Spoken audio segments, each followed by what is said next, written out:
he's skilled enough to get to this point, but it is his first Legacy tournament. And Chris Anderson, the Fun Police. Oh, the turn Ancient one.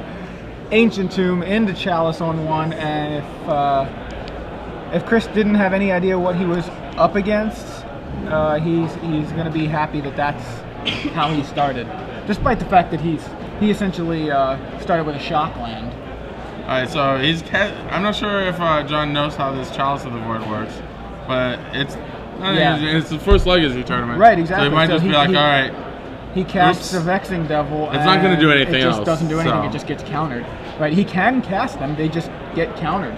That's how it works. So Seat of the Synod for Chris, and he says go.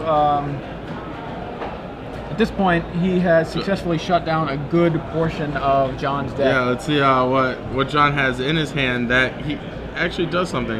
There's Flame Rift and Fire Blast. Yeah, also... so Flame Rift does 4 damage to both players.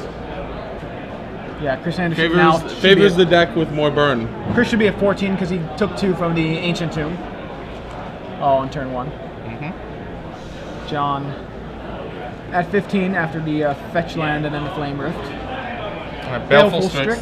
Draws into another Baleful Strix, I believe. Plane Chase All-Star, Baleful Strix. Yeah. A lot of people's favorite card. It's a really good card. Yeah. I mean, it's really everything you want it to be. It attacks, it defends, it kills things, and it draws cards. It all even has evasion. Not only does it attack, it has evasion, and it can. Oh, whoa! Yeah, that was weird. I had a dream that there was a Knight of the Reliquary on the board. Did I fall asleep? Wake up, Joey. Wake up, Joey. Sorry. Here comes Burn Spells. All right, Burn Spells. And Baleful Strixes. Yeah, there you see the Baleful Strix. Yeah, draws a card, has evasion, does a lot of awesome things, and in addition has really awesome art. Nils Ham, one of my favorite Magic artists of late, has a really cool kind of feel. So here comes the Thopter Foundry, which that was really potent in his previous Magic Gets Burned. Just gaining enough life to keep him out of reach. Yep, and things are looking real good for Chris at this point. Just having he's got pressure, just a tiny little bit of pressure, but now he's got a Thopter Foundry, which is going to give him access to 1, more pressure, and 2, more life. All right, Hardcast Riftbolt takes Chris to 11. So at the end of turn, we're going to cash in his Seat of the Synod for a penguin. A penguin. Or it's a Thopter, however you want to classify I prefer to think of it as a penguin. Yeah. It's like kind of got like a Thopter on its back. Even though it's really like a rocket, but you know. Tezzeret, Agent of Bolus. That's a good one. That's one we haven't seen. It saw play in Standard. In fact, Patrick Chapin top-8'd Pro Tour Paris. Yes. Way back, right after Tezzeret was first printed with a Tezzeret deck. But otherwise, it didn't see a lot of play. Chalice of the Void becomes a 5/5. Yeah, there you see Tezzeret, a 4-mana Planeswalker, starts with 3 loyalty. You can +1 it to find an artifact in your top 5. -1 it to make an artifact, a 5/5 artifact creature permanently, which is what he did there. Made Chalice of the Void into a 5/5 and swung in with it along with the Thopter and the Baleful Strix. And the -4 is target player loses X life and you gain X, where X is twice the number of artifacts you control. And right now, I see 1, 2, 3, 4, just 4 artifacts. The penguin. I counted the penguin, right? So 1, 2, 3, yes. And then 4, because Tezzeret is not an artifact himself. Correct. So that's going I to see get countered. 4. I think John's just going to show, hey, look at all these 1-drops I had. He's got like Chain Lightning, I think there's a Lightning Bolt. Bolt, Yeah. counter. I think he's Lightning Bolt, just having counter. fun. Look at all this burn I would have killed you with. And he passes the turn. Chris can just -4. Oh, that's right. I'm sorry. He couldn't -4 Tezzeret. He didn't plus him last turn. But yes. He's just going to die to actual creature damage. There's exactly 7 there to.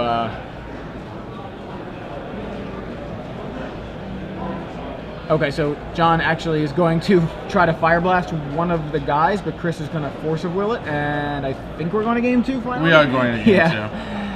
Yeah, I don't know. He's playing a little sloppy, just assuming John was just like, hey, look at all these uncastables. Right. I'm going to concede. But he does try to Fire Blast, a 1/1 in a last-ditch effort to stay alive. Right. But Chris Force of Will's there, and we're off to game. Chris is thinking, I can't believe I've been matched up against Byrne again. I think he's played against every Byrne player in the room. There's more than just two. Well, I saw. I'm saying like this is round 6. I think he played more Byrne opponents in between when he wasn't on camera. I don't know. I'm maybe exaggerating. Chris Anderson, you may know him for his love of all things Elvish Visionary. Basically casting Artifact Elvish Visionary in the form of Baleful Strix. Yeah, that's a good analogy. Yeah, really became popular with his, ability to play the Elves combo deck. What card is that? The Ochan Artful. That's one I don't know. Let's see if we can get our director to look this up since our internet is so bad. Yeah, so it looks like it's one of the old definitely an Elves player. Is also been known for his Enchantress combo, and this time he's just playing another unfair decks that are slow. Right, that's his real that's his theme basically. This is my favorite deck I've seen today. Of course, he did well with it previously, but I mean today as we're watching, this is. I saw the list. I didn't actually see catch any of the coverage that particular weekend, so this is my first time getting to see it in action, and I'm really liking it. Also featuring those brand new turtle sleeves in the Liz Nugent Creature Feature Collection, the Creature Collection actually. So you guys get a good look at those, and of course he's using the penguins as the penguin sleeves as tokens as well. So he's heavily featuring the Liz Nugent artwork. Put it on screen. You got it. Okay. So this card, I just because I have no idea what this is. I think this is a troll card. So Diochan Artful Beauty, I guess originally maybe in a Portal set. I don't know. Portal 3 Kingdoms, I would imagine. Not one that I was aware of. It is a legendary creature, 1/1 for 4. Destroy target creature of your choice. That's interesting wording. Then destroy target creature of an opponent's choice. Activate this ability only during your turn before attackers are declared. So basically, if your opponent show and tells, you can put this into play. Right. And you have an answer to like an Emrakul or a Gristlebrand, something like that. Yeah. I prefer. It's also something that you could conceivably cast. Right. Unlike another answer, say Angel of Despair. Right, which a lot of. I like Angel of Despair more, but I understand why somebody might want to play this card. So the other cards in John's sideboard, he's got 2 Smash the Smithereens and a Shattering Spree. He's got access to Skullcrack. I don't know that that's because it's just such a minor amount of life, it might not matter, but it seems like a reasonable choice. I think. So the other card I like is Sulfuric Vortex. Yes. That's I'm saying one thing that John may not know. So Chris Anderson's biggest card is in this matchup is Chalice of the Void. Right, which we saw round 1 or game 1. Shattering Spree, because it has Replicate, the replicated copies do not get countered by Chalice of the Void.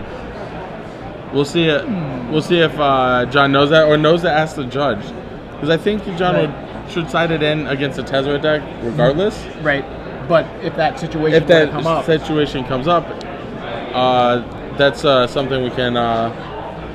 We'll see if John knows to ask a judge about that.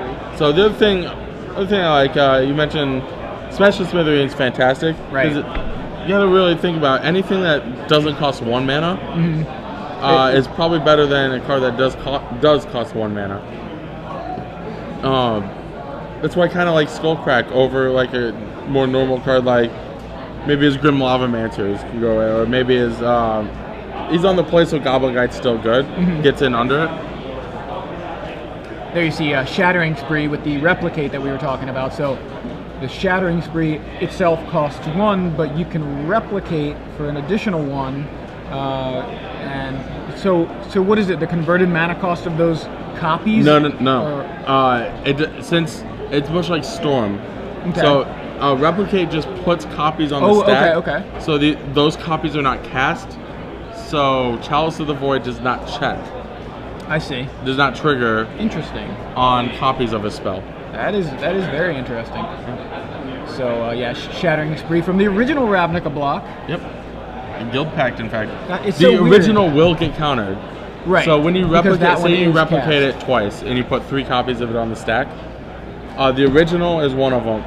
Or replicate it twice and you put, Shattering Spree and 2 copies of it on the stack, so there's 3 total. Well, only one of them will get countered. I see. Yeah, and that would be the original one, right? Very interesting little rules scenario that probably doesn't come up a lot, but it's worth knowing, especially in this particular situation. In each block, there are a couple of mechanics, and like 1 or 2 of those cards from each mechanic might make it into Legacy. Right. For example, the Hellbent mechanic only shows up on Infernal Tomb. Exactly. So there's a bunch of, anytime you can take advantage of a mechanic with a card, any other card in the history of Magic, you have something potentially very powerful. Quickly, let's look at Chris's sideboard. We didn't really talk about that much. We saw him side in this exact matchup, sided in Duress. He has Lodestone Golem as well. He could attack some things. And that's pretty much it. Maybe Vendilion Clique, but I don't really expect Vendilion Clique since all of John's cards are the same. So we're underway. Turn 1, Arid Mesa fetches up Basic Mountain for John Thiel. He's going to probably cast something like a Goblin Guide here or a Vexing Devil. And there is the Vexing Devil. He has 1 copy of Vexing Devil in his 75, and he's drawn it both games in his opener. So it be Chris takes 4, which is probably the right play. I mean, in almost all situations. He would be taking 4 this turn from the attack. Exactly. Had he acted out it. Chris plays a Darkslick Shores. Not an often seen card in Legacy when Underground Sea is legal. Right. However, there are already 4 Underground Seas in Chris's deck, so these are just additional copies. Yeah, those I think we usually refer to them as fast lands. The Mirrodin block, or the return. I'm sorry, not return to Mirrodin, but Scars of Mirrodin block. Fast lands, pretty good in Legacy, where the land counts. Goblin Guide, the next play from John. The Grand Prix giveaway. Yep. Promo. If you went to a Grand Prix anytime last year, I believe. And protected from Force of Will by Pyroblast. Yeah, Force of Will tries to deal with it. Pyroblast deals with the Force of Will, but Chris does get a land off of it in the form of City of Traders. And a Baleful Strix for Chris. It's going to draw him another card, and it Chris is Anderson's Underground Elvish Visionarying his way to Legacy Open top 8s. Yep. So, to see correctly, I believe... John has a Smash the Smithereens in his hand. So he can do a couple things. He can either smash the Baleful Strix and attack with the Goblin Guide again, or he can smash the land. Right. So suspend Riftbolt.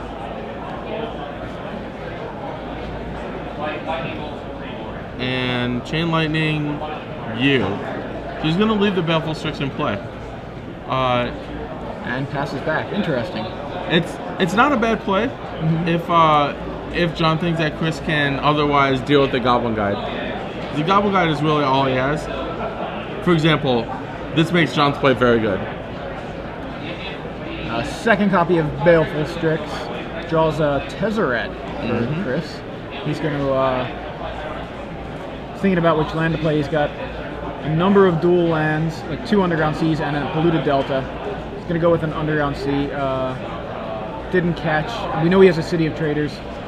His hand is full of lands. There you see the Rift Bolt unsuspends, hitting Chris for another 3. Well, a smash just. For John, I would smash the Seed of the Synod, smash the Smithereens, take Chris to 4, and then he has a Flame Rift in his hand to deal the final 4.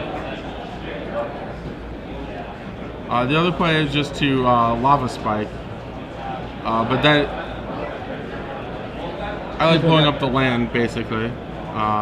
So Lava But, Spike happens. Yeah, there. Chris still on 4. So Chris in definite dangerous position here. I And think he can't stop drawing lands at this point. He's got a I think he's got a transmute artifact. Okay.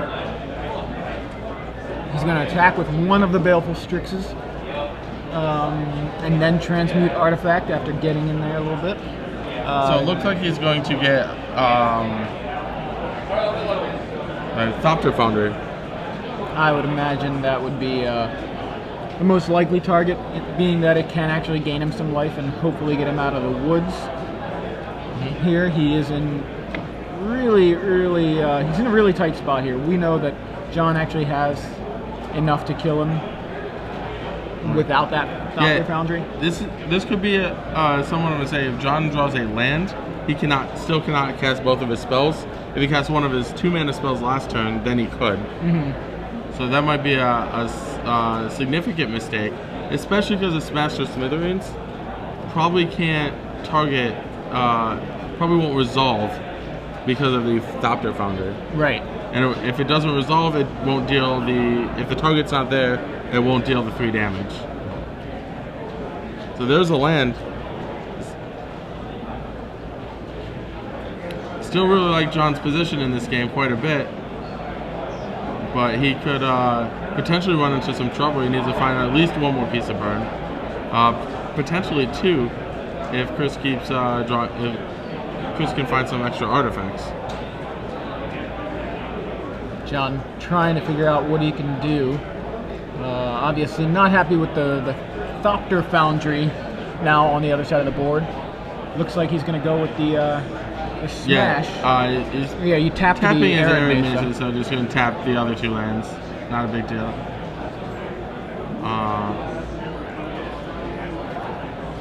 So he like targeted the Baleful Strix here, and Chris that could be replaces it.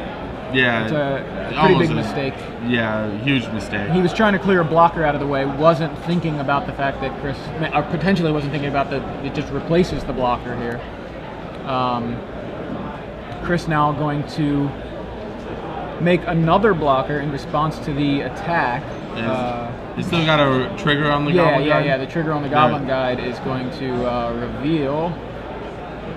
Yeah, I think John already put his creature in the graveyard. Before it even revealed. Okay, so it reveals Jace, so no land there. The creatures both block, trading off 2 Thopters for a Goblin Guide. Chris now up to 6 from the 4 that he was originally at. Draws Jace the Mind Sculptor, as we knew was coming. A basic swamp. The City of Traders uses it, yep. Yes, City's going away. And Jace the Mind Sculptor comes down. He's going to Fate Seal. Fate Sealing a burn deck is terrible business. All the cards do the same thing. Yeah. He puts it on the bottom, whatever it is. I think the card that he's probably most well, actually it's not that bad. I was gonna say it was Price of Progress. Right now that's just the same, as a Flame Rift. It's just doing 4. He's managed to get rid of 2 other non-basics in the last. If John can draw a 1-mana spell that deals 3 damage, he will take this game down, I believe. One could even argue that Chris should have played Tezzeret, Agent of Wolves, and plussed it, and attempted to find another artifact. Yeah. Just for the just Thopter? ultimate for like 6 life. Oh yeah, just the drain. The drain would be good. Yeah. All right, so we're gonna see 1 Flame Rift, and Chris says, "Yeah, I guess." I'm at 2. You're at 12. Looks like John has something. I believe it's a land. Okay, he looked like he was twitching with that mountain over there. Yeah, I think it was a fake out. It's a Wooded Foothills. All right, so Chris drawing for the turn, looking at his hand, draws Tezzeret. So Chris needs to fade literally every burn spell known to man, because they're all in John's deck. Yeah, he's gonna Fate Seal. He's hoping to see land there. I don't think he saw land. I think it's a Smash the Smithereens, however. Which is fine with him, yeah, because it won't resolve for the same reason the last one didn't resolve. Oh. And now he's going to cast Tezzeret. Probably not a Smash the Smithereens. Yeah, the fact that he tapped out maybe makes that. less likely. Okay, so whatever it was, he left it on top though. So Goblin. Oh, okay. So he left Goblin Guide on top, made Right. his Thopter Founder into Into 5/5, a but did not attack with it. right, left it back to block, and now Tezzeret going to well, Jace is going to Fate Seal again. That one he says bottom. Bottom. Baleful Strix to draw. Very Yes. good draw. He's trying to figure out what to do with Tezzeret here. I think Chris He should plus him. Plus. Well, I mean, he doesn't really have any other artifacts right now to target. You could make that into a 5/5. Yeah, if he you could so do that. desired. Draws his card. Not helpful. It's a City of Traders. I think his hand is all lands and a Tezzeret right now. Yes. He's going to go ahead and make the Strix into a 5/5 and attack with the Thopter. Not a huge Thopter. fan of that attack. Chris's line. Yeah. John has the Goblin Guide as a. It doesn't have the Goblin Guide because the Jace can bounce it. So let's see. This is a big sweat. Burn Spell, Chain Lightning. So Chris is going to have to sacrifice both of his 5/5s. Yeah. Just to live. Yeah. Just to live. So He he's- gets 2 1/1s. And now the Goblin Guide can clear those out. And those meaning- can clear the Goblin Guide. Yeah, they can trade Yes. with it. So Chris goes to 1, and That's a Talisman of Talisman Dominance. of Dominance on the top. So now Chris has to decide how does he want to. Does he want? He clearly has to block with at least one. Does he want to chump block or does he want to block with both? Because one thing Chris could do is just block with one, and then play Tezzeret or minus Tezzeret. Make his 5/5. Make play another Tezzeret plus it. Yeah. Yes. I like that line, but Chris is going to just deal with the Goblin Guide. I think though the other line would Still have left him sweating with every a, burn spell. the other line would have left him with a blocker. He can still he can't really do what we were thinking. Is he gonna? Well, he's obviously not brainstorming He's if he's moving plussing. to die. Yes. And he's not bouncing Should be. anything. It was a 9. Should go to 11. Yes, there he goes. He's gonna look. He's looking at his hand. Is it a Pyroblast? Whatever it is, It is he's not. bottoming it. So, I mean, it could have been a Pyroblast. Maybe he's thinking he can ultimate Jace. So I actually think Chris's play is still the same. I think you play the Talisman of Dominance. So he's gonna play City of Traders here. Yes. Make. Yep. Make that a 5/5. Tap your other 4 mana. Yeah. It's Yeah, funny. this ends up- Usually, talismans and signets and things like that don't have summoning sickness, but if you make them a creature, they do. Yeah. Pretty crazy.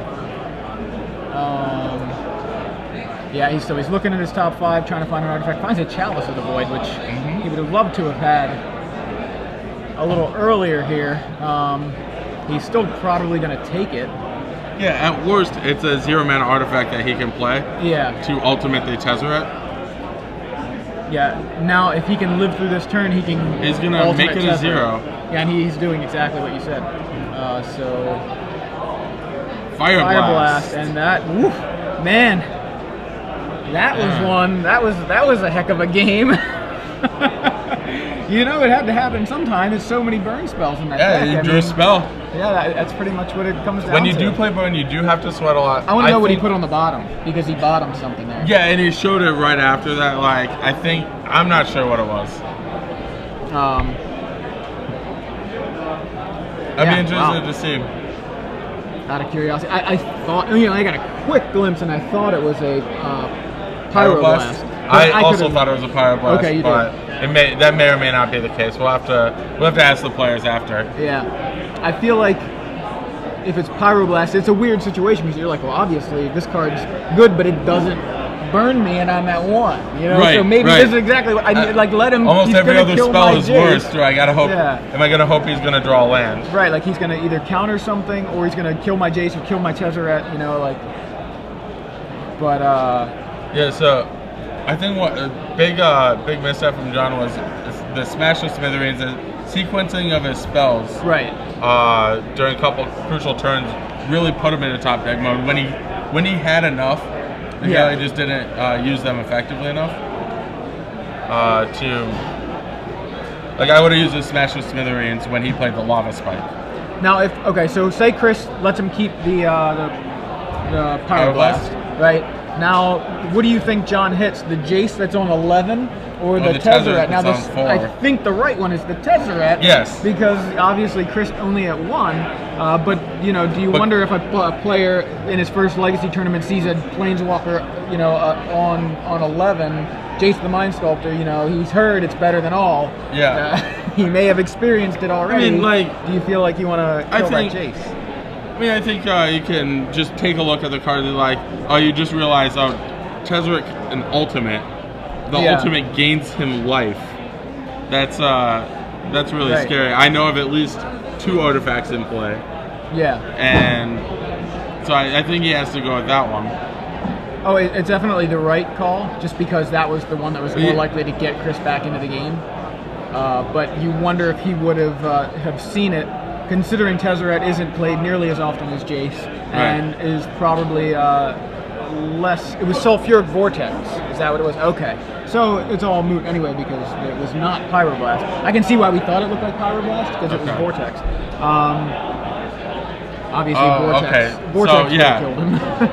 Well, we're underway, and he's going to shock himself to put a Chalice into play on you go, one. John. Good luck. Yeah, now John can get around this with a ton of 2 casting cost spells. It's just going to be more of an uphill battle.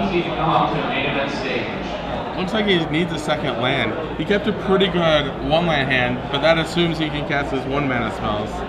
He cannot. So Chris Anderson happy to take 2 damage against the burn deck. Yeah. It's going to save him. I see a Price of Progress. I see a Pyroblast. I see a Chain Lightning. I see Vexing Devil. Vexing Devil back again. Flame Rift. Looks like Lava Flame Spike Rift. in there? Yeah, Flame Rift, Price of Progress are the only 2 mana spells. Chris's turn. Plays a Dimir Signet after an Underground Sea, and now he's got a Talisman. So Chris has all the manas.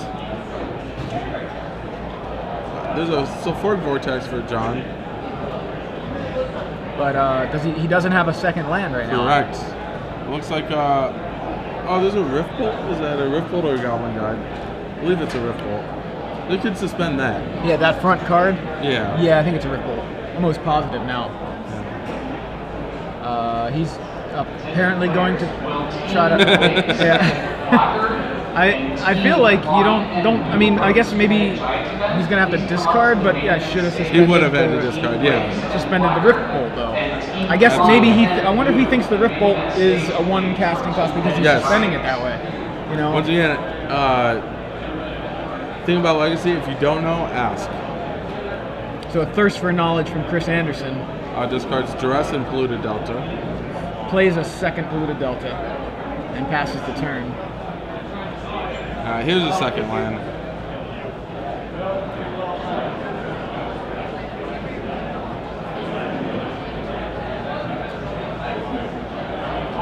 Should see Flame Rift here, I believe.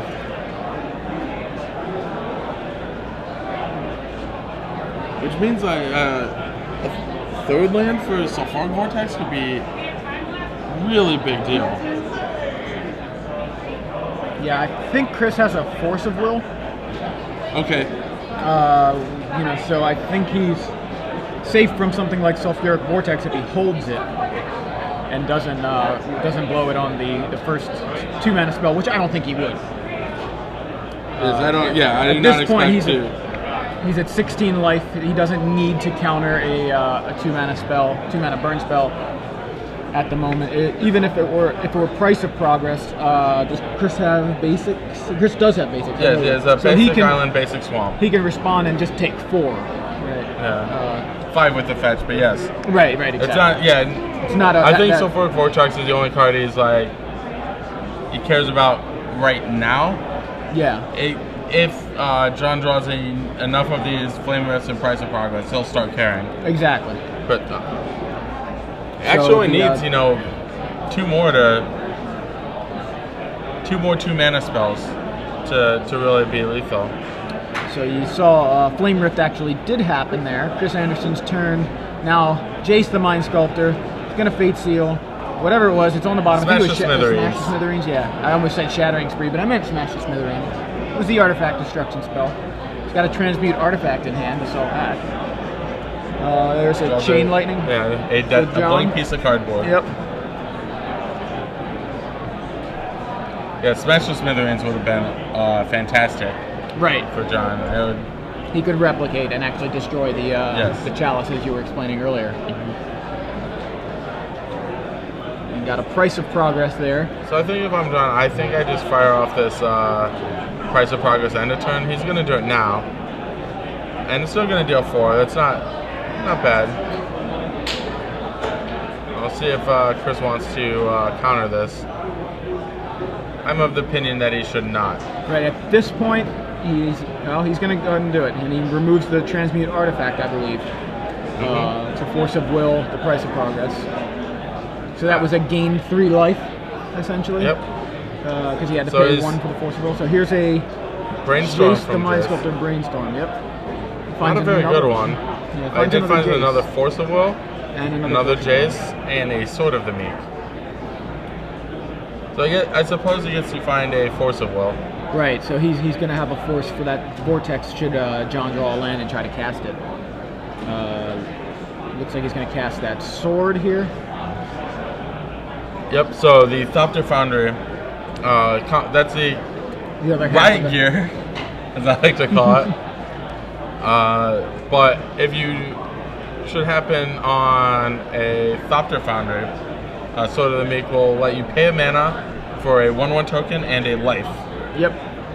So you get to basically stream of life and put a 1/1 guy into play for each mana you have. Yeah, basically the way the combo. Well, we'll talk about the combo if it actually happens. There you see Sword of the Meek. Equipped creature gets +1/+2. Pretty much irrelevant. Equipped 2, also pretty much irrelevant. Whenever a 1/1 creature comes into play under your control, you may return Sword of the Meek from your graveyard to the play, and then attach it to that creature. So what happens is you sack the Sword of the Meek to the Thopter Foundry, make a 1/1, which triggers Sword of the Meek, which comes back into play, and then you can, pay 1, sacrifice Sword of the Meek to make another 1/1, which brings the sword back, and ad nauseum, not the card, just the phrase, and you make as many 1/1s as you have mana or desire. So Chris Anderson finds a Tezzeret, Agent of Bolus. You saw the Force of Will there did counter the Sulfuric Vortex as I believe we this should figured. tick up. I believe ticking up is faster. Because it has Chalice, Sword, 2 Signets. So we need to find a couple more cards. But the life gain is really relevant. Yeah, like, I think like the life gain puts the game out of reach. And he put back either a Signet or a Talisman.